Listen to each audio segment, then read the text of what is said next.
자, 이 시간 함께 보실 말씀은 고린도전서 10장 1절부터 11절까지 보겠습니다. 고린도전서 10장 1절에서 11절까지 말씀입니다.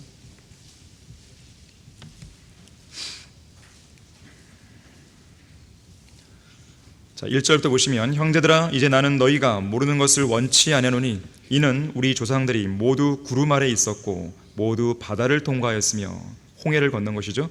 모두 구름과 바다 속에서 모세에게 침례를 받았고 또 모두 같은 영적 음식을 먹었으며 모두 같은 영적 음료를 마셨다는 것이라. 이는 그들이 그들을 따랐던 그 영적 반석에서 나온 것을 마셨으며 그 반석은 그리스도셨습니다. 그러나 하나님께서 그들 대부분을 그리 기뻐하지 아니하셨으므로 그들이 광야에서 죽어 넘어졌느니라. 이제 이런 일들은 우리의 본보기가 되어 그들이 열망하였던 것 같이 우리도 악한 일들을 열망하는 자가 되지 않게 하려. 너희는 그들 중 어떤 사람들처럼 우상 숭배자가 되지 말라. 기록된 바와 같으니 곧 그 백성이 앉아서는 먹고 마시며 또 일어서서는 뛰논다 한 것이라. 우리는 그들 중 어떤 사람들이 행한 것처럼 음행하지 말자. 그들은 그러다가 하루에 23,000명이 죽었느니라. 우리는 그들 중 어떤 사람들이 시험한 것처럼 그리스도를 시험하지 말자. 그들은 그러다가 뱀들에게 물려 죽었느니라. 너희는 그들 중 어떤 사람들이 불평한 것처럼 불평하지 말라. 그들은 그러다가 멸망시키는 자에게 멸망당하느니라. 이제 그들에게 일어난 이 모든 일이 본보기가 되고 또 세상 끝날들 당한 우리에게 권면으로 기록되었느니라. 자, 말씀을 위해 다 같이 기도하시겠습니다. 감사하신 아버지 하나님, 참으로 복된 교회에 저희들을 불러 모아주셨고 영과 진리로 경배를 드리는 이 귀한 자리에서 주님을 찬양하게 하시고 감사하게 하시고 또 주님께서 주시는 그 말씀들을 들을 수 있는 이 특권을 주셔서 감사를 드립니다. 우리 각자에게 주어진 은사들과 재능들로 인해 감사를 드립니다. 성도들 각자에게는 한 가지 이상씩의 은사들이 다 있습니다. 우리가 그것을 잘 활용할 수 있도록 도와주시고 그 은사를 통해서 주님을 영화롭게 드리고 주님을 기쁘시게 드릴 수 있도록 역사해 주십시오. 이 시간 다시 한번 저희들 안에 성령께서 충만히 거해 주셔서 우리가 듣는 이 말씀들을 통하여 강력하게 역사해 주시고 우리의 마음과 생각을 변화시켜 주십시오. 주님께서 원하시는 그런 삶을 살 수 있도록 역사해 주십시오. 주 예수 그리스도 이름으로 기도했습니다. 아멘. 광야의 교회, 광야의 교회라는 제목으로 설교하겠습니다. 사도행전 7장 38절에서 이 광야의 교회라는 표현이 나오죠. 출애굽 이후부터 가나안 땅에 들어가기 전까지 이 광야에서 생활하던 이스라엘 백성을 그렇게 불렀습니다. 교회가 에클레시아죠. 불러냄을 받은 모임. 넓은 의미에서 본다면 이 이스라엘 백성들도 광야의 교회라고 불릴 수가 있는 거예요. 자, 그런데 이 광야의 교회 안에는 오늘 본문 6절에서 보듯이 소위 낙오자들이 있었습니다. 이들은 모두 다 하나님께서 기뻐하시지 않은 백성들로서 광야에서 죽어 넘어지고 멸망한 자들이었습니다. 낙오자란 말은 그렇게 썩 듣기 좋은 말이 아니죠. 어떤 대열에서 이탈하여 뒤로 처진 사람들입니다. 남자들은 군대에 가면 행군을 하죠. 행군은 모든 군사훈련의 기본이자 훈련의 꽃입니다. 48kg의 무게가 나가는 완전 군장을 하고 10시간 정도 소요되는 40km의 거리, 때로는 100km의 거리, 심지어 천리 행군이라 해서요, 약 100시간이 소요되는 400km의 산과 평지를 행군하는 경우가 있습니다. 그렇게 행군하다 보면 중간에 체력이 떨어지고 발바닥에 물집이 생기고 다리도 아프고 몸에 심한 무리를 느껴서 뒤로 낙오하는 군인들을 종종 보게 됩니다. 광야의 교회도 마찬가지였어요. 이집트에서 빠져나와 가나안 땅을 향해 가는 이 기나긴 출애굽 여정 속에서 끝까지 완주하지 못한 채 약속의 땅으로 들어가지 못한 소위 낙오자들이 이 광야의 교회 안에도 있었던 것입니다. 이들은 광야에서 해를 거듭할수록 계속 죽고 넘어졌어요. 이들의 문제는 체력의 문제가 아니었습니다. 이들의 문제는 하나님을 온전히 믿지 않았다는 데 있어요. 위대한 능력으로 그들을 이집트에서 인도해내신 하나님을 끊임없이 의심했고 끊임없이 시험했고 끊임없이 그분을 향해서 불평했던 것이죠. 결국 이들은 가나안 땅 문턱도 밟지 못한 채 중도에 낙오해 버렸습니다. 낙오자들의 수도 한두 명이 아니죠. 수많은 백성들이 낙오한 거예요. 자, 이들은 왜 낙오한 것인가? 이들이 전능하신 하나님이 어떤 분인지 몰랐기 때문에 낙오했을까요? 하나님의 위대하신 능력을 눈으로 직접 목격하지 못해서 그랬을까요? 그렇지가 않습니다. 오늘 본문 1절부터 4절에서 잘 요약되어 있듯이 이들 모두는 자기들의 눈앞에서 바다를 둘로 가르시는 전능하신 하나님의 능력을 직접 목격한 사람들이에요. 홍해라고 하는 것은요, 어떤 시내나 강물처럼 저 반대편이 바로 건너다 보이는 그런 바다가 아니에요. 앞쪽으로 오직 수평선만 보이는 망망대해입니다. 바닷가에 서 있으면 광활하고 깊은 바닷물밖에는 보이지 않는 것입니다. 자, 그런데 전능하신 하나님의 능력으로 그 홍해가 그들의 눈앞에서 갈라진 것이죠. 그리고 그들이 직접 그들의 두 발로 그 마른 땅을 건너갔습니다. 그렇게 해서 이들은 1절 말씀처럼 구름 아래 있게 되었고, 바닷물은 양쪽으로 갈라져 그들 양편에 압도적인 규모의 어마어마한 물벽이 형성된 것이죠. 바로 그 가운데로 마른 땅을 지나서 바다를 통과해 나간 것입니다. 이것은 마치 그곳을 지나가던 백성들이 물에 잠긴 모습 같다 그랬어요. 위쪽에는 구름이 있죠. 양옆에는 거대한 물벽으로 둘러싸여 있죠. 마치 물속을 통과해가는 느낌이죠. 그렇기 때문에 본문 2절에서는 모세의 침례를 받았다고 쓰고 있는 거예요. 잠긴 거죠. 또한 이들은 모두 3절에서 영적 음식을 먹었습니다. 하늘의 곡식인 만나를 먹었잖아요. 무려 40년 동안 하루도 빠짐없이 매일같이 정해진 시간에 정해진 양을 먹을 수 있었습니다. 그들은 만나를 얻기 위해서 어떤 수고를 한 게 아니에요. 뭐 씨를 뿌리고 열매를 거두고 그저 하늘에서 내려오는 만나를 그냥 거둔 거예요. 아무런 수고도 하지 않은 채 매일같이 그 시간대에 그 음식을 먹었던 것이죠. 또한 이들은 모두 다 영적 음료를 마셨죠. 마실 물이 없어 불평하던 백성들 앞에서 모세가 막대기로 바위를 내리쳤을 때 마실 수 있는 물이 나왔습니다. 기적이죠. 본문에 따르면 이 영적 음료는 영적인 반석에서 나왔는데 그 반석은 예수 그리스도라고 정의를 내립니다.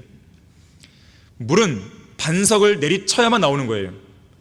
예수님께서 십자가에서 죽으실 때만 영적인 물, 곧 영원한 생명을 얻을 수 있는 것이죠.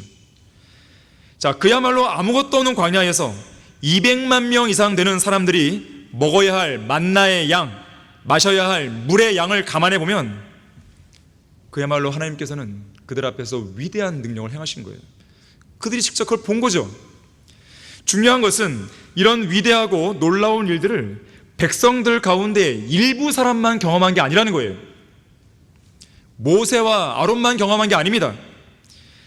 20세 이상의 사람들 중에서 유일하게 가나안 땅에 들어갔던 여호수아와 칼렙만 하나님의 위대한 능력을 경험한 게 아니죠.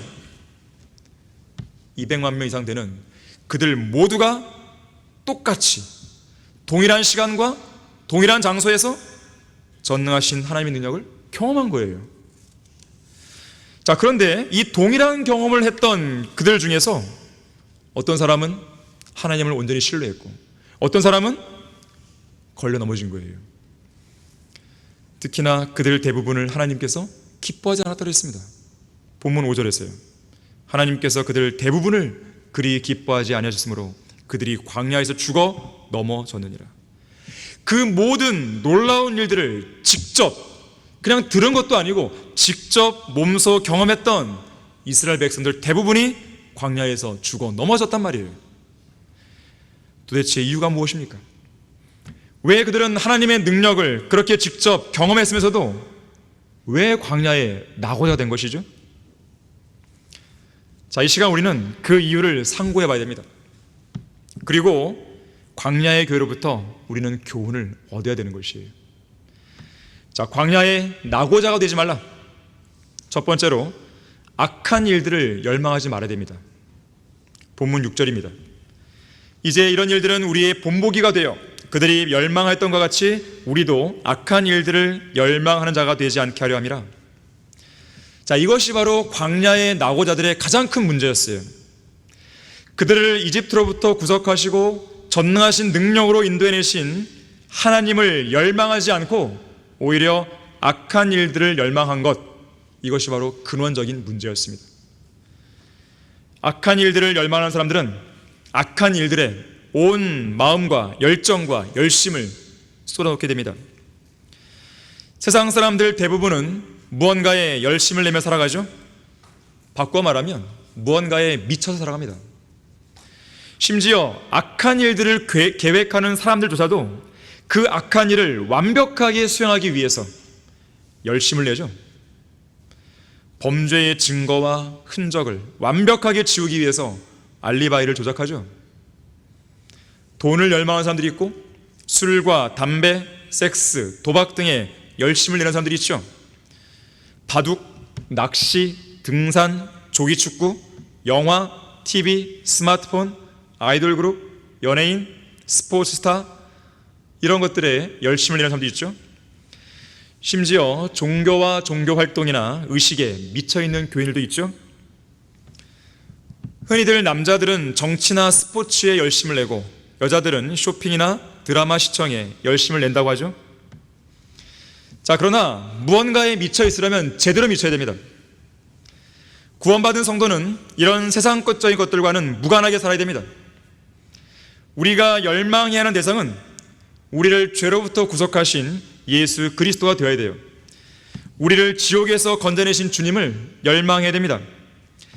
우리에게 바른 성경인 한글 킹제임스 성경을 주시고 성경대로 믿는 교회 안으로 인도해 주신 주 하나님을 간절히 열망하는 사람이 되어야 되는 거예요. 하나님의 말씀을 듣고 말씀을 지키고 말씀을 가르치는 일에 열망해야 됩니다. 신명기 11장 13절에서는 내가 오늘 너희에게 명령하는 나의 계명들에 너희가 열심히 경청하라고 명령하는 거예요. 열심히 경청하라고. 자, 경청 자체도 뜻이 뭐예요? 귀 기울여 듣는 거예요. 자, 그것도 대단한 것인데 열심히 경청합니다. 신명기 6장 6절과 7절에서는 내가 오늘 내게 명령한 이 말씀들을 내 마음속에 두고 내 자손에게 그것들을 열심히 가르칠지니 내가 내 집에 앉아 있을 때나 내가 길을 걸을 때나 내가 누워 있을 때나 내가 일어날 때 그 말씀들에 관해 말할지니라 그랬습니다. 여러분들은 여러분의 자녀들과 함께 얼마나 많은 시간을 이야기하고 또 그 시간 중에서 얼마나 많이 하나님의 말씀에 관해 이야기하고 있습니까? 간증에 대해서 얼마나 많은 이야기를 하고 있습니까? 기도 응답에 대해서 어떠한 조언을 아이들에게 주고 있습니까? 사람들은 자기가 관심을 두고 있는 일들에 대해서는 시간 가는 줄 모르고 줄기차게 말하죠. 그렇다면 하나님의 말씀에 대해서는 어떨까요? 시간 가는 줄 모를 정도로 이야기할 수 있겠습니까? 세상적인 일들은 그렇게 할 수 있는데 정작 진리의 지식에 관해서는 단 한마디도 해줄 말이 없다면 그러한 성도는 부끄러운 줄 알아야 돼요. 세상 직장이나 세상 공부에 대해서는 강렬한 열망을 가지면서도 진리의 말씀을 읽고 진리의 말씀을 공부하고 진리의 말씀을 가르치고 진리의 말씀을 전파하는 데 대해서는 아무런 열망도 느끼지 못한다. 그러한 성도는 문제가 있는 거예요. 어딘가가 고장난 것입니다. 또한 우리는 기도를 열망해야 돼요. 그리스도인의 효과적이고 열렬한 기도는 역사하는 힘이 많다고 했잖아요. 그걸 믿는다면 왜 기도에 우리가 열망하지 않겠습니까? 더 간절히 우리는 기도를 해야 되죠. 초림 당시 예수님께서는 이른 아침부터 부지런히 기도에 열정과 시간을 쏘셨어요. 때로는 밤에도, 때로는 밤새도록 그렇게 하시는 거죠. 사도 바울 역시나 성도들을 위해서 밤낮 열심히 기도했다고 했습니다. 에파프라라는 동역자도 골로새 교회의 성도들을 위해서 열렬히 기도했다고 했어요. 데이비드 브레이너드, 인디안 선교사죠. 이렇게 말했습니다. 나는 죄인들의 구원과 성도들을 위해 기도로 분투했다. 아침에 그렇게 했고 낮에도 반 시간, 또 날이 저물 때까지 기도로 분투했는데 온 몸이 땀으로 젖어버렸다. 자, 하나님께서는 간절한 기도와 냉랭한 기도 가운데 어떤 기도를 들으실까요? 답이 뻔하죠. 열렬한 기도와 무미건조한 기도 가운데서 과연 어떤 기도에 응답하시겠습니까? 죽어있는 기도와 살아 숨을 쉬는 기도 가운데 어떤 기도에 경청하시겠어요? 윌리엄 브라멜이라고 하는 설교자가 있습니다. 2000년 교회 역사에서 거룩한 성품과 설교를 통한 놀라운 결실들, 그리고 놀랍게 응답되는 그 기도로 잘 알려진 인물이에요.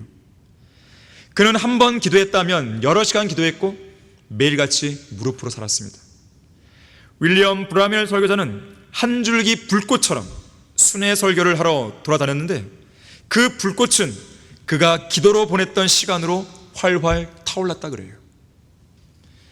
설교의 자리에서 물러났을 때는 보통 하루에 4시간씩 기도를 했다고 합니다. 또한 우리는 혼을 이겨오는 일을 열망했겠죠. 복음을 전파하고 진리를 증거하는 일에 있어서 열정을 내셔야 됩니다. 찰스 스펄전은 자신의 교회의 성도들에게 이렇게 설교했어요. 사랑하는 형제자매 여러분, 주님을 위해, 주님을 향해 가슴이 뜨거운 성도 12명만 있다면 영국 런던의 삭막하고 고독한 이 상황을 기쁨이 충만한 곳으로 바꿀 수 있습니다. 하지만 5,000명의 성도가 있다 할지라도 전부 다 미지근한 성도라면 아무것도 할 수 없을 것입니다. 그래서 이 땅에 8만 교회의 교회가 있다 하더라도 그들이 아무 일도 못하는 이유가 바로 여기에 있는 거예요. 우리는 세상의 악한 일들이 아니라 이러한 선한 일들에 미쳐 있어야 되는 것입니다. 미국의 저술가 폴 마이어는 말합니다. 파브르 곤충이 있죠. 파브르는 곤충에 미쳐 있었고, 헨리 포드는 자동차에 미쳐 있었고, 에디슨은 전기에 미쳐 있었다. 당신은 지금 무엇에 미쳐 있는가를 점검해 보라. 왜냐하면 당신이 미쳐 있는 그것은 반드시 실현되기 때문이다. 여러분들이 정말로 누군가를 구량하고 싶다면 거기에 미쳐야죠. 여러분들이 어떤 문제가 있어서 그것이 경제적인 문제이든 질병의 문제이든 아니면 가정의 어떤 영적 전쟁의 문제이든 그 문제를 여러분이 해결하고 싶다면 한번 기도에 미쳐보는 것이죠. 원 없이 기도를 해보는 것이죠. 내가 할 수 있는 한 최선을 다해서 온 힘을 다해서 주님께 매달려 보는 것이죠. 그 정도는 하고 나야 불평을 하더라도 불평의 가치가 있는 거 아니겠습니까? 여러분은 과연 무엇을 열망하고 있고 무엇에 미쳐 있는 것입니까? 한 번은 마틴 루터가 아침 식사를 하고 있었는데요, 그때 의자 옆에 앉아있던 이 개가 루터가 식사하는 모습을 열심히 올려다보고 있었다고 그래요. 루터의 손이 밥그릇으로 가면 그 개의 눈이 밥그릇으로 갑니다. 손이 입으로 가면 또 입으로 손이 움직이는 대로 따라다닌 거예요. 그 모습을 본 루터는 그 개의 모습에 감동했다고 그래요. 그렇게 열심히 바라볼 수가 없었기 때문에 그렇습니다. 그래서 루터는 개에게 고기 한 점을 던져주었어요. 그랬더니 정신없이 먹어치우고는 또다시 눈을 똑바로 뜨고 바라보았어요. 그때 루터는 한 가지를 깨닫게 됩니다. 개가 내 손을 쳐다보는 것처럼 나도 하나님만 바라보았다면 하나님께서 내게 더 크게 감동하셨을 것이다. 개는 밥 먹는 손을 쳐다보는 동안 일절 잡념이 없는 것이죠. 자, 그런데 우리는 어떻습니까? 하나님 앞에서 성경 말씀을 읽고 기도하는 등, 또 설교 말씀을 듣는 등 어떤 일로 인해서 주님을 섬긴다고 하면서도 한쪽 구석에서는 잡념이 막 일어나죠. 전력으로 질주하는 말은 다른 경주마, 옆에 있는 경주마를 곁눈질하지 않습니다. 자기 레이만 달리죠. 또한 우리는 예수 그리스도의 재림을 열망해야 되는 것이죠. 하나님의 날이 오기를 고대하고 열망하라. 그때는 하늘들이 불에 타서 녹아버리고 우주의 구성 요소들도 맹렬한 불에 녹아내릴 것이나 우리는 그의 약속대로 의가 거하는 새 하늘들과 새 땅을 기다리도다. 베드로후서 3장 12절 13절 말씀이죠. 우리의 열망이 이 땅에 있지 않고 주님께서 계시는 저 하늘에 고정되어 있어야 되는 거예요. 과연 여러분의 열망은 어디에 있는 것입니까? 내가 이것을 하지 않으면 못 견딜 정도로 여러분의 심장을 뛰게 하는 그 일이 뭐냐고 묻는 거예요. 하나님을 위한 선한 일들에 대한 열망으로 여러분의 심장이 뛰지 않다면, 그래서 냉랭하다면 여러분은 살아있는 송장이나 다름없는 존재인 것이죠. 광야의 낙오자 되지 말라. 두 번째로, 광야의 낙오자들은 우상 숭배와 음행을 열망했습니다. 우상 숭배와 음행은 연결되어 있어요. 우상 숭배는 영적인 음행이죠. 음행은 실제 음행이고요. 둘 다 음행의 영에 인도를 받는 것입니다. 우선 본문 7절에서 우상 숭배를 열망했다 그러죠. 이것은 출애굽기 32장에 관한 내용입니다. 출애굽기 32장 6절에 따르면 이스라엘 백성들이 금송아지를 만들어 놓고 거기에 번제를 드리고 진탕 먹고 마시면서 춤을 춘 것이죠. 하나님으로부터 완전히 돌아서 버린 것입니다. 구원받은 성도는 하나님보다 더 사랑하는 어떤 존재나 대상으로 이런 어리석은 행동을 하면 안 됩니다.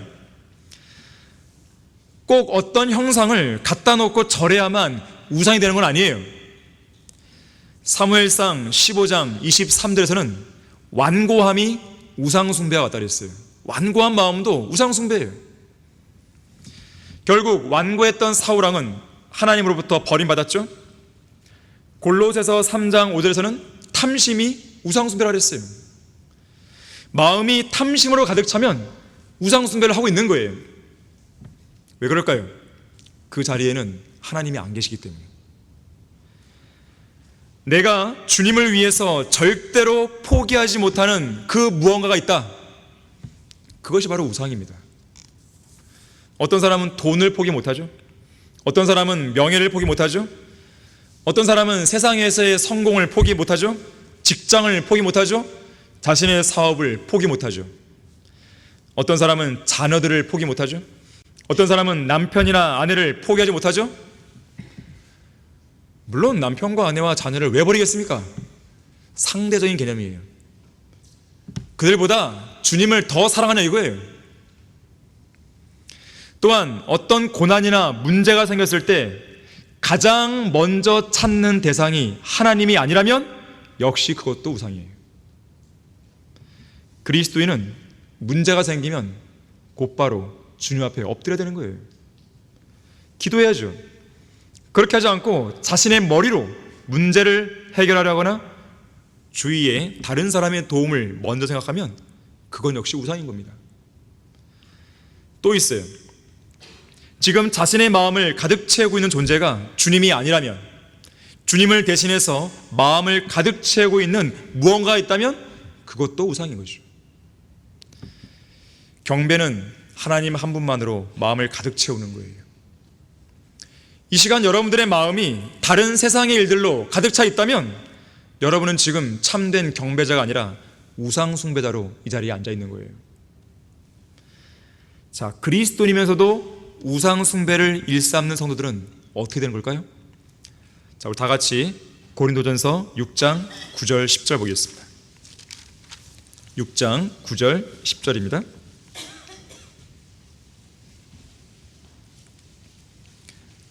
그리스도인이면서도 우상 숭배자들에 대한 경고입니다. 불의한 자는 하나님의 나라를 상속받지 못한다는 것을 너희가 알지 못하느냐? 구원을 잃어버리는 뜻이 아니죠. 상급과 유업을 못 받는다는 뜻이죠. 속지 말라. 음행하는 자들이나 우상 숭배하는 자들이나 간음하는 자들이나 여자처럼 행세하는 자들이나 남자 동성 연애자들이나 도둑질하는 자들이나 탐욕을 부리는 자들이나 주정뱅이들이나 욕설하는 자들이나 착취하는 자들은 하나님의 나라를 상속받지 못하리라. 다시 말하자면 성경대로 믿는 사람들의 대열에서 낙오되는 거예요. 뒤로 처지는 것입니다. 패배자가 되는 것입니다. 성경은 참 하나님을 믿고 섬기는 구원받은 그리스도인을 향해서 우상 숭배에 관하여 이렇게 단호히 명령하고 있습니다. 고린도전서 10장 14절에서는 우상 숭배를 피하라 그랬어요.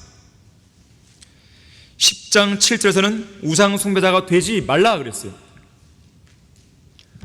또 5장 11절에서는 만일 형제라고 하는 어떤 자가 우상 숭배하는 자이면 사귀지도 말고 그런 자와는 함께 먹지도 말라고 그랬어요. 에베소서 5장 5절에서는 우상 숭배자는 누구든지 하나님과 그리스도의 왕국에서 상속받을 게 없다고 했습니다. 또한 오늘 본문 8절에서 광야의 교회는 우상 숭배만 열망한 게 아니라 음행을 열망했습니다. 이 내용은 민수기 25장에 나오는 사건과 관련이 있죠. 당시에 이스라엘 백성들은 시팀이란 지역에 머물러 있었습니다. 이때 거짓 선지자 발람이 고안해낸 계략 때문에 이스라엘 백성들이 이방의 모압 족속의 딸들과 음행을 했어요. 그뿐 아니라 우상 앞에 절하게 됐죠. 다시 말하자면 당대의 이스라엘 백성들은 도덕적인 음행뿐만 아니라 우상 숭배인 영적 음행까지 서슴지 않았던 거예요. 그러자 하나님은 진노하셨습니다. 그날에 죽은 사람들이 무려 2만 4천 명. 오늘 본문에서는 하루에 죽은 사람만 2만 3천 명이에요. 전체는 2만 4천 명. 다른 죄들도 마찬가지지만 특히 음행은 그리스도인들에게 치명적인 결과를 가져옵니다. 그리스도인으로서의 간증을 하루아침에 물거품으로 만들 수도 있어요. 그리스도인 사역자에게는 더더욱 그렇습니다. 다윗은 음행으로 인해서 살인죄까지 저질렀죠. 결국 다윗의 집안에 칼이 떠나지 않는 결과를 가져왔습니다. 나실인이었던 삼손을 보세요. 음행으로 시작해서 음행으로 끝나버린 육신적인 재판관이었죠. 솔로몬을 보세요. 여러 아내들, 특히 이방 여인들을 많이 둠으로써 배교자요 우상 숭배자로 전락해버렸죠. 오늘날 배교한 기독교계 안에는 음행한 목사들이 많이 거론되죠. 현대인들의 일상이 되어버린 인터넷과 유튜브 동영상은 음란한 행실을 부추기는 가증한 소굴이죠. 조금만 눈을 다른 데 돌려도 음행에 걸려들기 쉬운 세상에 우리가 살고 있는 거예요. 특히 음행은 젊은 그리스도인들이 주의해야 될 죄입니다.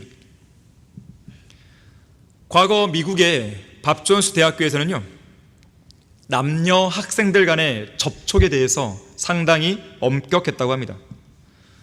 남녀 학생들이 데이트를 하면서 손을 잡고 건다거나 남자가 여자의 어깨에 손을 얹는다거나 벤치에 앉아 서로 등을 맞대는 것을 엄격하게 금했다 그래요.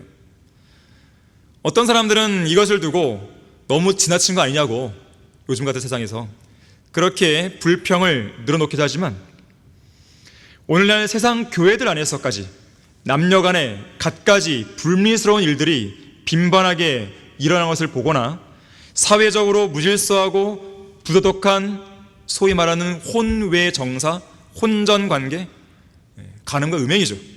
이것이 성행하는 것을 보면 그렇게 무리한 게 아니죠. 부도덕한 남녀 간의 성적 관계는 처음에는 언제나 작은 것부터 시작됩니다. 처음에는 서로 눈길로 접근하다가 조금 있으면 은근한 대화로 좀 더 가까이 접근하고 어느새 손을 잡는 일로 발전되고 그리고 어깨로 그리고 이것이 잠자리까지 같이 하는 엄청난 죄로 확대되는 것이에요. 결국에는 수순이죠. 자, 구원받은 성도들은 어떠한 음란한 마음과 행실로도 하나님을 진노케 해서는 안 됩니다. 그래서 우리는 성경에서 제시하는 성별의 기준, 이 기준을 자기 임의로 낮추면 안 되는 거예요. 여러분의 눈을 하나님의 말씀이 아닌 TV나 스마트폰 같은 영상 매체에 고정시키면 어느샌가 모르게 음행의 노예가 되어버리는 거예요. 그렇게 하는 순간 여러분은 좀처럼 헤어나오지 못하는 음행의 중독자가 되어버리는 것이죠. 이런 이유 때문에 하나님께서는 가나안 땅으로 들어가는 이스라엘 백성에게 그림들을 파괴하라는 명령을 주신 거예요. 무슨 풍경화 그린 그림을 파괴하는 게 아니에요. 그 당시의 그림들은 우상 숭배와 음란한 장면들로 도배가 되어 있는 것입니다. 자, 그러한 그림들은 오늘날로 보자면 TV와 유튜브, 스마트폰에 해당하는 것이죠.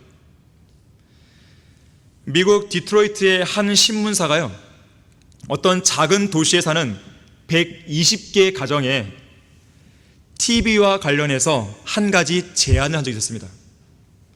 그 제안의 내용이 뭐냐면, 한 달 동안 TV를 안 보면 우리 신문사에서 $500를 주겠습니다. 어떻게 했을까요? 다 $500 탔을까요? 120 가정 중에서요, 무려 93가정이 필요 없다고 거절했어요. TV에 중독된 것이죠. TV와 스마트폰을 통해 송출되는 어떤 영상이라도 여러분들은 주의하셔야 돼요. 자, 광야에 나고자 되지 말라. 세 번째로, 광야의 나고자들은 하나님을 시험하고 불평하는 일을 열망했습니다. 본문 9절에서 하나님을 시험하는 것을 열망했죠. 우리 다 같이 민수기 21장 4절을 보겠습니다.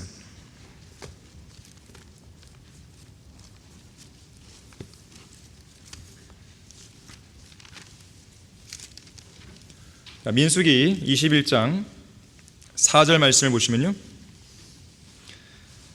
그들이 에돔 땅을 돌아서 가기 위해 호르산으로부터 홍해의 길을 따라 이동하였더니 백성의 혼이 그 길 때문에 많이 상심되었더라.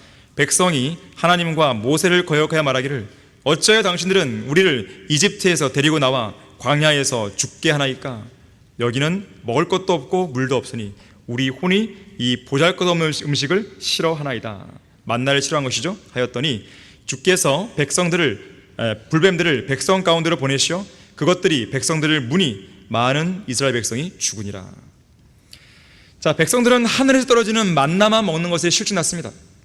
그러면서 어찌하여 먹을 것도 마실 물도 없는 광야로 데리고 나왔냐며 의문을 품고 불평한 것이에요.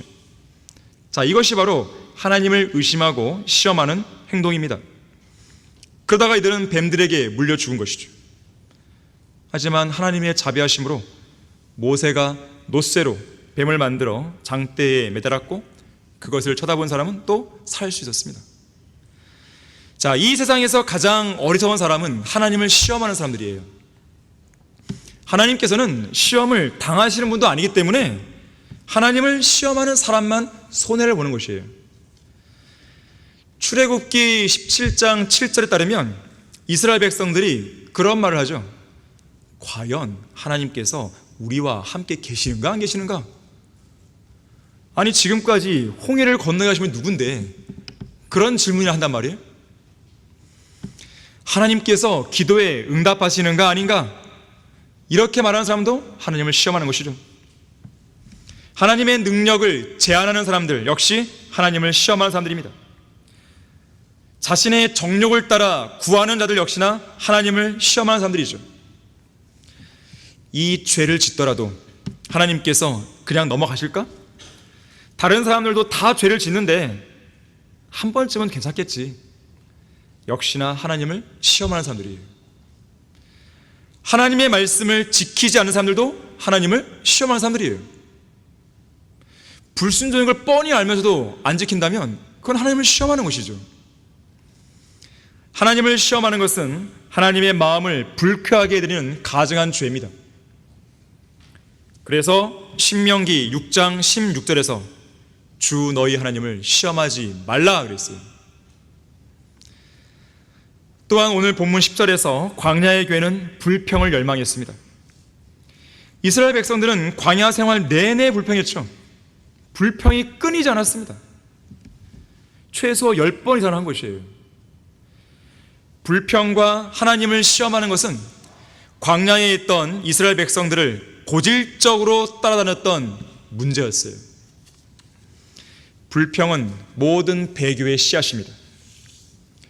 반면에 불평을 치료하는 최고의 약은 감사죠. 불평은 주로 수군거리는 사람들에게서 비롯됩니다. 예수님을 대적했고 불평했던 바리새인들은 수군거리기를 좋아했어요. 디모데전서 5장 13절에 따르면 이런 자들은요, 게으른 데 익숙하고 집집마다 돌아다니면서 게으름을 피울 뿐 아니라 수다를 떨고 말참견을 하고 마땅히 해서는 안 되는 말을 하고 그렇게 다니는 사람들이라고 그래요. 참견을 잘하는 자들이에요. 이런 자들을 가리켜서 데살로니가후서 3장 11절에서는 무질서한 자들이다라고 합니다. 수군거리고 참견 잘하고 그러면서 불평이 나오겠죠. 자, 그런 사람들은 무질서한 자들이에요. 무질서라는 말은요, 고장 난 거예요. 질서를 안 지키는 사람들은 고장이 난 거예요. 고장난 세탁기, 고장난 자판기. 무질서하게 행동하는 사람들은 영적으로 고장이 난 사람들인 것이죠.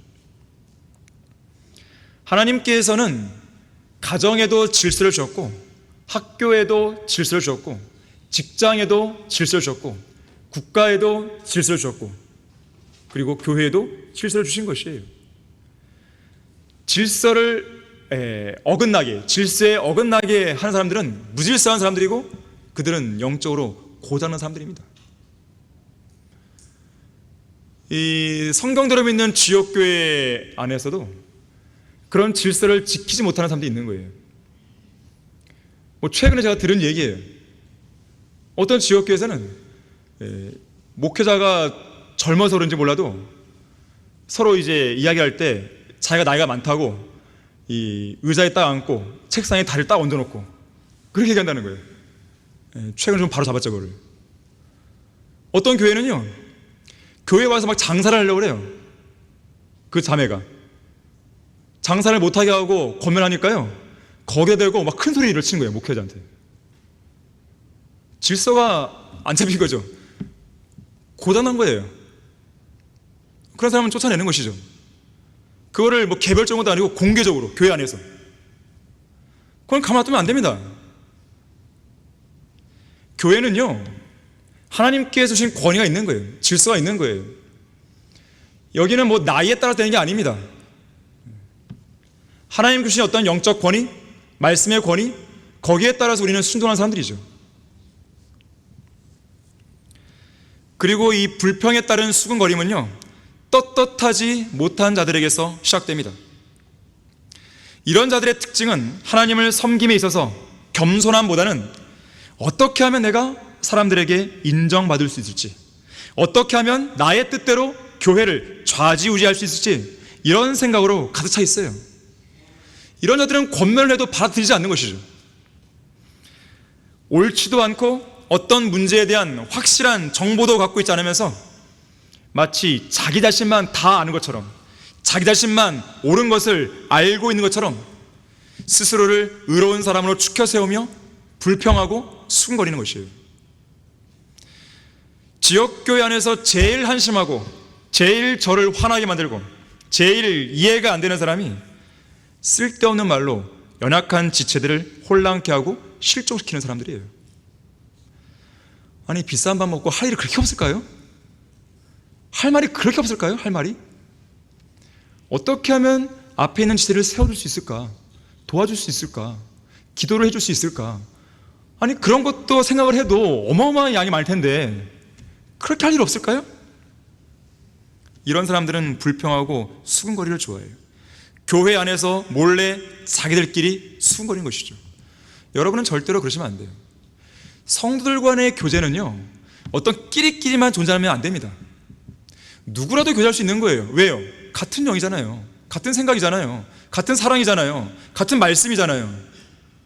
근데 우리가 교제를 하는 데 있어서 제한을 둔단 말이에요? 그런 게 어디 있어요? 그 사람은 이상한 사람이죠. 고장난 사람이죠. 무질서한 사람이에요. 모든 불만, 반역, 대적하는 마음, 시기, 다툼, 분열의 모든 원인은 뒤에서 은밀히 수군거릴 때 나오는 거예요. 그걸 아셔야 됩니다. 이런 자들은 분명하게 사실 확인을 해 보지도 않은 채 애매모호하거나 왜곡된 것을 말하길 좋아하죠.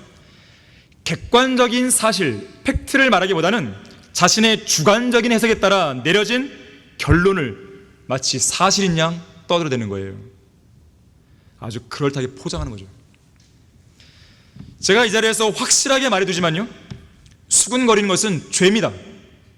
로마서 1장 29절부터 31절에 23가지의 죄의 목록이 나열되어 있는데 그중 11번째 항목이 수군거리는 죄예요.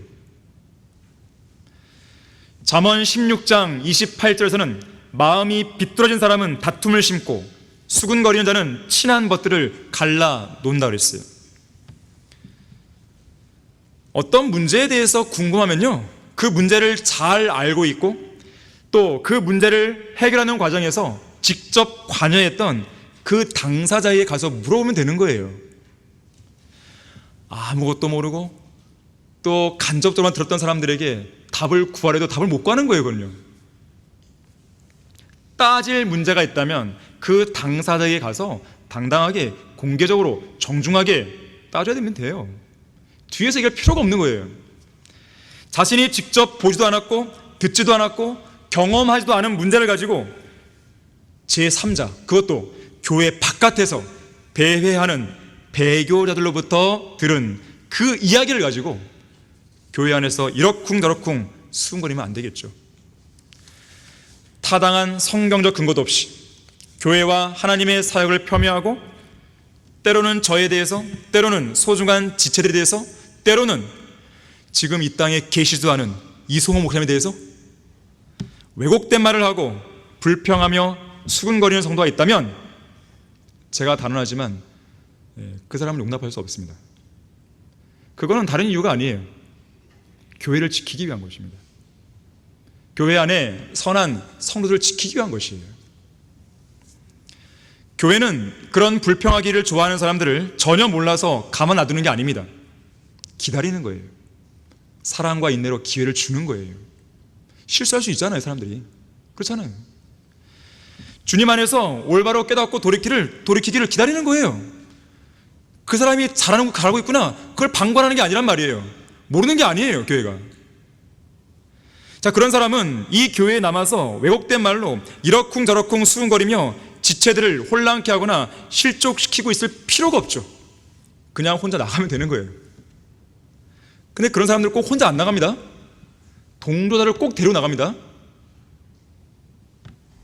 갈라디아서 5장 12절에서요, 나는 너희를 혼란케 하는 자들이 심지어 베어져 버리기를 원한다 그랬어요. 그게 무슨 말이에요? 이 모임에서 갈라지는 거예요. 베어지는 거예요.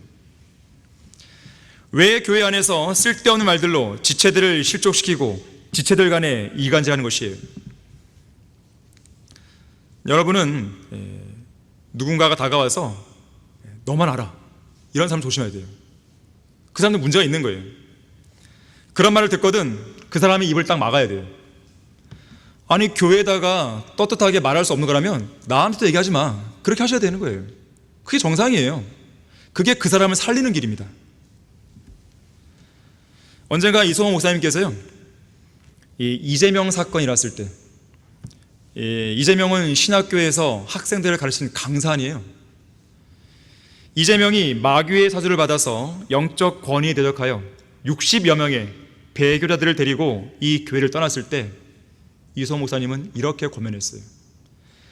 만일 어떤 신학교 강사가 교실 안에서 비성경적인 말이나 쓸데없는 말을 할 경우에 즉시 그 자리에서 일어나 교실 밖을 나가라 그랬어요. 그게 뭔데? 라고 귀를 내어주면 끝나는 거예요. 결론을 맺겠습니다. 자, 본문 11절에서는 이제 그들에게 일어난 이 모든 일이 본보기가 되고 또 세상에 끝날 일을 당한 우리에게 권면으로 기록되었다고 말씀합니다. 광야의 교회 안에 있던 모든 이스라엘 백성들이 전능하신 하나님의 능력을 모두 다 동일하게 경험했던 것처럼 이 교회에 속해 있는 성경대로 믿는 그리스도인들도 동일한 것을 경험한 사람들이죠. 어떤 면에서 그렇습니까? 우리 모두는 동일하게 예수 그리스도의 보혈을 믿는 믿음을 통해 구원받은 사람들이죠. 우리 모두는 동일하게 하나님께서 섭리로 보존하신 한글 킹제임스 성경을 최종 권위로 믿고 실행한다고 하는 성경대로 믿는 사람들이죠. 또한 우리 모두는 하나님께서 기도에 응답하시는 것을 알고 기도를 통해 영적인 필요이든 실제적인 필요이든 모든 것들을 하나님으로부터 공급받았던 사람들이죠. 또한 우리는 하나님께서 이 교회를 통해 어떤 일들을 수행하고 계시고 또 어떻게 놀라운 방법으로 이 위대한 사역을 위해 물질을 채워주시고 필요한 사람들을 적재적소에 넣어주시고 환경을 조성시켜 주시는지 우리는 목도하고 있어요. 저만 목도하는 게 아니잖아요. 이 자리에 사람 다 목도하는 거죠 지금. 또한 우리 모두는 이 나라 배교한 기독교에 맞서서 어떠한 영적 전쟁을 치르고 있는지, 또 어떻게 승리하고 있는지, 또 어떠한 열매를 맺고 있는지 동일하게 보고 있고, 동일하게 듣고 있고, 동일하게 경험하고 있습니다. 우리는 이 강단에서 서로 다른 말씀을 듣는 게 아니란 말이에요. 동일한 영적 양식, 동일한 영적 음료를 우리 모두는 마시고 있습니다. 자, 이런 똑같은 상황에서 어떤 사람들은 여호수아와 칼렙처럼 잘 성장해가고, 어떤 사람들은 광야의 낙오자로 전락해온단 말이에요. 왜 낙오자가 생기는 것입니까? 본보기를 배우지 못하고 하나님의 권면을, 말씀의 권면을 무시해버렸기 때문에 그래요. 무엇이 여러분들로 하여금 악한 일들을 열망하도록 만드는 겁니까? 무엇이 여러분들의 마음을 괴롭게 하고 뒤로 터지도록 만드는 것입니까? 우상숭배입니까? 음행입니까? 시험이에요? 불평과 불만이에요? 그러한 것들을 끌어내지 못하면 여러분도 낙오자 되는 것이에요. 자, 이 교회를 통해 역사하시는 전능하신 하나님을 우리는 동일하게 경험하고 있고, 또한 동일한 영적 양식과 음료를 먹고 있는데, 여러분도 거기에 동감하고 있다면 우리가 서로 간에 같은 생각, 같은 영, 같은 믿음 안에서 행해야 하는 것은 당연한 일입니다. 만일 우리 가운데 같은 생각과 같은 믿음을 갖지 못하도록 흐트리는 자가 있다면 바로 그러한 사람이 낙오자들을 만들고 있음을 기억해야 돼요. 우리 가운데 낙오자 생기면 안 돼요. 하지만 현실적으로 보면요, 또 생깁니다. 실족하는 또 나와요. 하지만 실족하는 당사자가 나일 필요는 없잖아요. 그렇잖아요. 어느 누구도 뒤처지면 안 돼요. 또한 낙오자를 그대로 내버려두면 안 됩니다. 하나님의 교회를 지킨다는 게 뭐예요? 하나님의 교회를 구성하는 성도들 한 사람 한 사람이 이 대열에서 이탈하지 않게 하는 것을 의미하는 것이죠. 한 사람의 낙오자가 여러 사람의 낙오자를 만들 수 있어요. 그리고 그 교회의 연결고리를 약화시킬 수 있어요. 반대로 낙오자가 아닌 사람으로 바뀌면 그만큼 교회는 또 강해지는 것이에요. 자, 오늘 우리가 광야의 교회로부터 교훈을 얻지 못하면 그런 비참한 낙오자가 될 수 있음을 반드시 유념하시길 바라겠습니다. 자, 기도하겠습니다. 감사하신 아버지 하나님, 오늘도 저희들에게 소중한 예배를 드리게 해주시고 또 소중한 말씀을 통해서 우리에게 영적 양식을 주셔서 감사드립니다. 우리가 항상 말씀 안에 거하게 해주시고 어떤 죄의 유혹에도 승리하며 세상의 어떠한 공격에도 승리할 수 있는 그런 강한 그리스도의 군사 될 수 있도록 역사해 주십시오. 이번 주간에는 추석 명절이 있습니다. 먼 거리를 또 고향을 오가는 우리 귀한 성도들 안전하고 무사한 여정 되게 해주시며 가족들과 만난 자리에서 소중한 간증을 잘 지킬 수 있도록 도와주십시오. 주 예수 그리스도 이름으로 기도했습니다. 아멘.